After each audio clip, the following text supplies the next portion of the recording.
belt. WBC and Terence have been going back and forth the last 2 days. They stripped him. He kind of went off about sanctioning fees. Just your thoughts on that whole situation. I mean, shit, belts matter, so you gotta pay your sanctioning fees. I mean, there's possible opportunities. I think me winning this fight will propel my name to be a bigger name, put me as one of the front runners, as one of the next American stars, and that opens the door for a lot more business. Me personally, I'm an advocate for the Muhammad Ali Act and the way boxing has been going down. Just protecting the fighters, protecting the fighters, protecting the fighters, protecting the fighters. If there's anything that enhances, cool, keeps everything in play with the Muhammad Ali Act, cool. Lamont Roach Jr. isn't just preparing for the biggest fight of his career, he's drawing a line in the sand for the entire sport. While Terence Crawford goes to war with the WBC over stripped titles and what he calls insulting fees, Roach is looking at a much bigger and far more dangerous shift, the UFC's potential takeover of boxing. He's issuing a cold reality check to Crawford, but his message to Dana White is even sharper. Roach says he welcomes change, but there's one non-negotiable condition for the billionaires attempting to fix boxing. The Muhammad Ali Act must remain untouched. If the new era requires giving up fighter freedom, Roach wants no part of it. This isn't about belts anymore. It's about control. And Roach is ready to say the hard truth most fighters are too afraid to voice. Riding the coattails of what Terence was saying yesterday and just kind of saying that, there's too many belts. It's obviously the sanction fees are getting out of control. They are trying to change the Ali Act. There's hearings today going on about it. It sounds like it might get passed sooner than later. Just what are your thoughts on UFC getting into boxing and eliminating the Muhammad Ali Act? I definitely don't like anything changing with the Muhammad Ali Act. The Muhammad Ali Act is in place to protect the fighter. But I did see a clip that said that the Muhammad Ali Act, if there's any change, there's an or. So they're keeping it the same and then an or for the fighter's choice. I don't know how that's going to work, but me personally, I say leave it alone. If you want to incorporate something new in boxing, make sure the fighters come first. Would that be an organization, like just kind of the way they're coming in just off the bat as a fighter, maybe younger fighters in your gym even, is that, do you advise them to go for it? Do you advise them not to? I don't know. What's kind of your take as far as joining that UBA? Me personally, I'm an advocate for the Muhammad Ali Act and the way boxing has been going down. Just protecting the fighters, protecting the fighters, protecting the fighters, protecting the fighters. If there's anything that enhances, cool, keeps everything in play with the Muhammad Ali Act, cool. But until further notice, or if I have more knowledge about it, I'm with what's going on right now and how boxing is today. The spark that ignited this entire situation wasn't an opponent, a controversial decision, or a rivalry. It was an invoice. After defeating Canelo Alvarez and cementing his legacy as one of the greatest to ever compete, the World Boxing Council came calling. They demanded a sanctioning fee of about $300,000. Considering Crawford reportedly earned around $50 million, the fee seems small on paper. But to Crawford, this wasn't about money, it was about principle. That don't even make sense. I'm the motherfucker that's putting my life on the line, not you. You ain't stepping your motherfucking ass in that ring. You were nobody else. You were nobody else. So why should I have to pay to carry your belt? You should be paying me. If you want to be truthful, you should be paying me. The WBC expected appreciation and a check. Instead, they got a response that could change boxing's power structure forever. When Crawford heard Suleiman's slap-in-the-face comment, he didn't release a polite statement. He went live and unloaded directly. In a viral rant, Crawford fired back at Suleiman, telling him, We made a very clear 0.6%, which is $300,000, with $225,000 going to the Jose Sulaiman Boxers Fund, which is to help former fighters in need. And it is just regrettable. Not even a thank you or I'm sorry, taking a different route. No response. I wish him the best. But this is not. The WBC is huge, it's great. It's about greatness, and I'm relieved, to tell you the truth. Crawford argued that he's the one risking his life, taking punches, and absorbing the danger, while officials sit ringside in suits. He didn't stop there. He exposed where sanctioning fees supposedly go, accusing officials of using fighter money to fund luxurious travel, first-class flights, expensive hotels, and five-star meals, all while fighters bleed for every dollar. He $300,000 plus another $100K something for sanction fees, right? Then he gonna tell me I ain't even apologize. Like, who the fuck you think I am? Boy, you better slap your fucking self. Ain't paying your ass shit.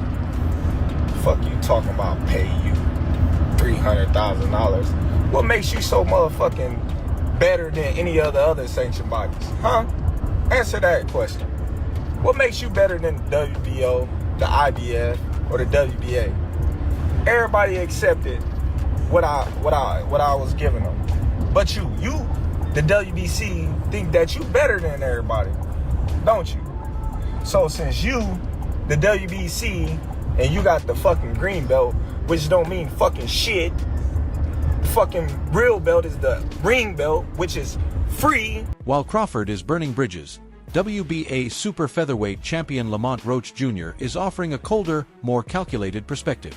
As he prepares to move up 3 weight classes to face the dangerous Isaac Pitbull Cruz, Roach was asked about Crawford's situation. He didn't jump on the rebellion. Instead, he delivered a business-first answer: you've got to pay your sanctioning fees. I don't see, it irks my nerves how this dude gets on a plane,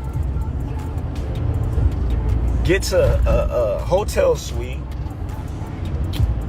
him and his buddies, they go out to dinner, 5-star meals, all that, you know, and guess who gotta pay for it? Us fighters. We paying for y'all to come out here, have the time of y'all life, stay in the best hotels of y'all life, and it's all done on our dime. It's done on our dime. Do that sound right to y'all? It's crazy, ain't it? We the one out there getting battered, knocked upside our head, and every time we step foot in the ring, we gotta pay them a sanction fee like they the government. We getting taxed. Roach isn't thrilled about paying those fees either. He openly acknowledges that the costs are excessive and that the business side of boxing is ugly. But in his eyes, these fees are a necessary evil, a toll every fighter has to pay to reach their goals. For someone like Roach, who is still building a Hall of Fame resume and fighting for pound recognition, the belts are crucial. Crawford, he pointed out, is in a position of immense financial and career security. Crawford can tell the WBC... Let him keep the belt. WBC and Terence have been going back and forth the last 2 days. They stripped him. He kind of went off about sanctioning fees. Just your thoughts on that whole situation. I mean, shit, belts matter, so you gotta pay your sanctioning fees. I mean, what he has going on with the sanctioning body is, you know, his situation. You know, me on the other hand, I'm here fighting for this championship. So if that's what I have to do, I mean, well, everybody knows that's what you have to do. So I'm okay with it. I don't have no problem with that. You know, and that's just about it. What he has going on with them is what he has. What makes this dispute far more dangerous for traditional boxing bodies is the timing. This isn't happening in isolation. Just as Crawford is calling the WBC's belts worthless, news dropped that UFC CEO Dana White and His Excellency Turki Alalshik are launching a major boxing venture, likely under the Zuffa Boxing banner. Depending on who you ask, this is either the disruption boxing desperately needed, or the nightmare the industry feared was coming. WBC Mauricio Suleiman does have a point, because historically it's always been 3%. That's what the fighters play, and that is what it is, and that's what it's always been. Obviously, a fight of this magnitude, which was being billed as Fighters of the Century. $50 million, allegedly, he got paid for that one. They don't want to take 3% off him. They said, let's do 0.6%, which is $300,000. So I understand it, and that's just the way the system is. Don't tell me he's not paid the WBC sanctioning fees before, because he must have. But now what he's saying is, I don't want to pay that because I want to, the Ring Magazine are the ones that have got it right. The Ring Magazine, obviously, is one of the most historic belts and is considered the number one of the 4-belt era, the Ring Magazine, but they don't charge. So that's where he's at, and that's the point he's making. But then how did the WBC then make their money if they don't make commissions off? It's like everyone charges for everything. All the other sanctioning bodies would have charged him as well, whatever that was. So it would appear to me that if there's 5 sanctioning bodies, which would have been the WBC, WBA, the IBF, the WBO, and the Ring Magazine, that's why it's 0.6%. Because if you divide 3% by 5, you get 0.6%. I have very little respect for the WBC and the way they operate. I have very little respect for Mauricio Suleiman. I think they're a hypocritical, disingenuous organisation. But I don't think there's anything fundamentally wrong with what he said there. And if it is indeed the deployment of those funds go to the well-being of fighters, we can't have an industry that constantly talks about the need to look after its own, and then when it gets to the top end of the tree, the top end doesn't want to pay it down. Yeah. The challenge for me is that this organisation with WBC lacks all integrity. It makes up belts when it feels like it because it's a sycophantic organisation. Crawford understands exactly what's happening. In his rant, he openly shouted out Turkey Alashik, signaling support for the new movement. For the WBC and other sanctioning bodies, the implication is terrifying. If the biggest stars decide belts don't matter, the sanctioning bodies lose their influence. If Dana White creates a league where top fighters face each other without sanctioning fees, the old green belt could lose its prestige overnight. Crawford isn't just angry. It's a partnership with Zuffa Boxing on Monday morning that will take the company to the exclusive streaming and TV partner for the new promotional company in January. So number one right there, Zuffa Boxing kicks off in January 2026 on Paramount Plus. 12 events, like we said. The deal will begin with 12 boxing cards on Paramount Plus in 2026 and is expected to grow in later years. It is also possible that select boxing events will eventually be broadcast by CBS, who is also owned by Paramount, and other linear Paramount platforms. So, what does this mean? Well, number one, I assume, because the way that the verbiage has been tossed out right now, Dana White will have the contender-style boxing fights for Zuffa Boxing on Paramount Plus. 12 to start in 2026, maybe more as the year goes on, but it's essentially once a month. And there's a little Easter egg in there that talks about select boxing events eventually being broadcast on CBS, which right now I don't think would be the boxing equivalent of a Contender Series, because the UFC has already signed a streaming deal, a TV rights deal with Paramount Plus, and they had somewhat of a similar structure where the UFC numbered events, what used to be called the pay-per-view events, would be on CBS, and the fight night events and contender stuff and whatever else would be on Paramount Plus. I have a feeling Dana's going to want to do the same thing or something similar with this boxing structure. So expect, if there are massive select events, that it would potentially be like what you just saw with Canelo Crawford, with the Ring Magazine backing, with Turkey Alashik involved. Dana White maybe using some of his fighters from Zuffa, maybe not, finding a way to use Zuffa Boxing as the promotional backing for those massive fights that he wants to do. But Lamont Roach Jr. sees a threat that most fans are ignoring.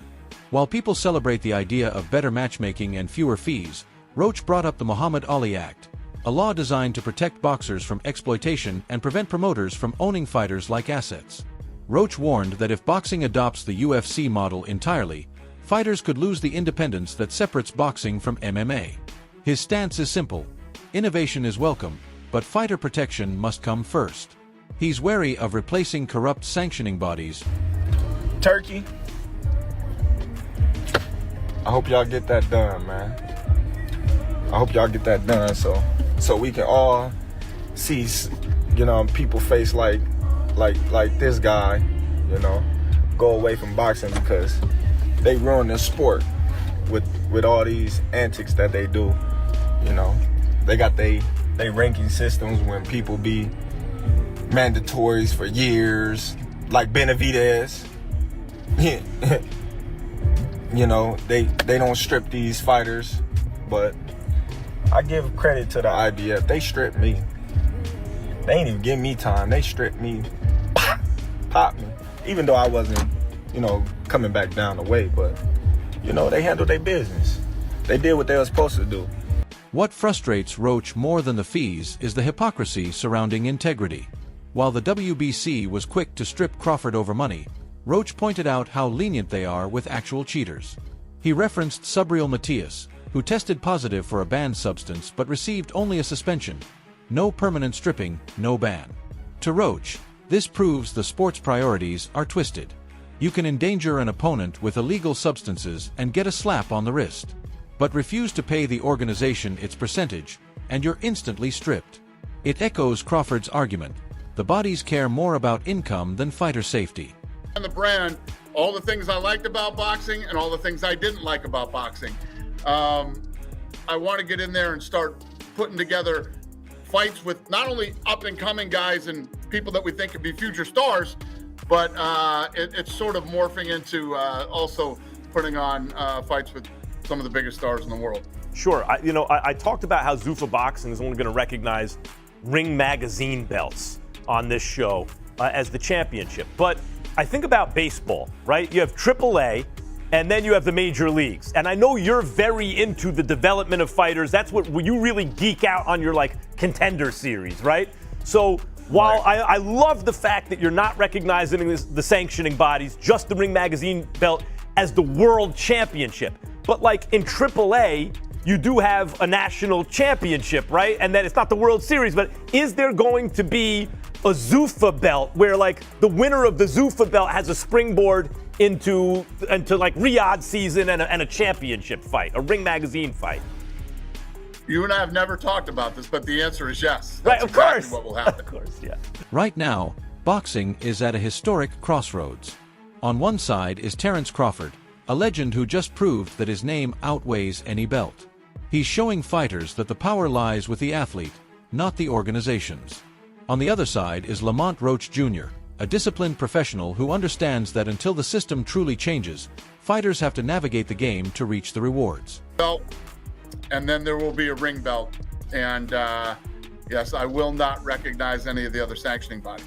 So Dana, when we were kids, right? If you turned on ESPN or USA Today later on, you saw guys fighting really excellent fights and creating new fans, and there were belts, kind of local belts that were springboards to bigger things. Is that what inspired you to think about a Zuffa belt maybe as a springboard, or is that more based on the UFC model? Yeah, based on the UFC model, which possibly could have been based off what you were talking about earlier, when I was younger and thinking about how I wanted to do this. And yeah, I mean, a lot of people, I've seen a lot of talk about, he's talking about doing this and that, it'll never work. We'll find out in the next couple of years. I'm one of those guys that I'm going to put my head down for the next couple of years and grind and I'm not worried about what everybody else is doing. You got Eddie Hearn going, I want to compete with him, I want to do this and that. I don't care what any of those guys are doing. These guys have been doing what they've been doing for 100 years. None of them have any vision. None of them ever think big time. Or we wouldn't even be having this conversation if any of those guys were ever a threat. As Dana White and Turkey Alalshik prepare to reshape the landscape, the real question isn't simply who becomes champion. It's whether the belts themselves will matter in 5 years. Crawford tossed his away, and if the sanctioning bodies aren't careful, the rest of the sport might follow. That's all for today's video. If you enjoyed it, be sure to like, subscribe, and turn on notifications so you never miss an upload. Share your thoughts below, and stay tuned for the next video.